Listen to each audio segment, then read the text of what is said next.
Good morning, everyone. Boker Tov. This week's Torah portion begins with the commandment that every single Jew should contribute 1/2 shekel for the building of the Mishkan. And the Torah specifies that the rich man shall not give more, and the poor person should not give less than the 1/2 shekel.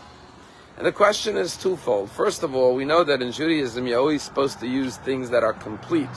For example, on Friday night, you're supposed to have 2 chalot on the Shabbos table. You have to use complete whole chalot. You can't use 2 half of chalos. Second of all, we always say that God expects everyone to do what is within their ability, within their capacity. Why here does the Torah specifically say the rich person should not give more than a 1/2 shekel and the poor person should not give less than a 1/2 shekel? And our rabbis explain that, first of all, the word machatzit, the middle letter of the 5 letters of machatzit, a 1/2 shekel, is a tzaddik. Tzaddik stands for the word tzedakah, charity. If you take the letter to the right and to the left of machatzit, you have a chet and a yud, which spells chai, life.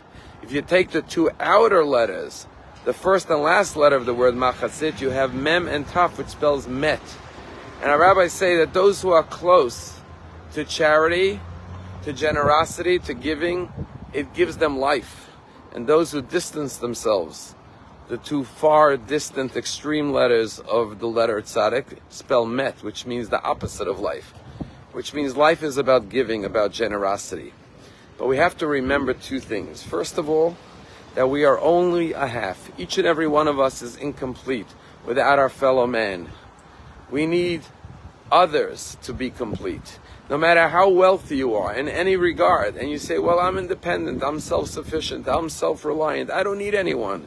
We all need one another. We are no more than half. It's not just the poor person that needs the rich person. The rich person is only a half without the poor person as well. And that doesn't just mean material, financial wealth or poverty. It could be in any other area of life. And then ultimately to know that without Hashem, we are incomplete. Everything we have, everything we've achieved is through God's blessings. No matter how wealthy we are, in whatever regard of wealth and prosperity and abundance we've been given in life, whether it's with health, whether it's with material things, whether it's with intelligence, whether it's with family, without Hashem we cannot achieve anything. We are only half and incomplete, and therefore we have to be grateful and thankful to Hashem.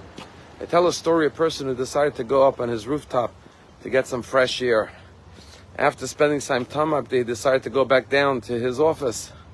But the door of the roof was locked, and he was locked out on the roof. Stranded, he didn't know what to do, and he had left his phone in his office. And he's thinking, how am I going to get off this roof? I'm on the top of this tall building. So he came up with an idea. He opened up his wallet, and he took out a wad of cash. He decided he'll drop money over the rooftop, and when people see money falling down from heaven, they'll look up, and then he'll wave to them and say, hey, I'm stranded here, come get me. So he starts throwing down dollar bills. But he notices when people see the money falling on the floor, they pick it up, put it in their pocket, and keep on walking. So he starts throwing down $5 bills, and then $10 bills, till he sends down his most expensive bills, 20s, and then 50s, and 100s, and everyone just puts it in their pocket and walks off. And now he has no more money.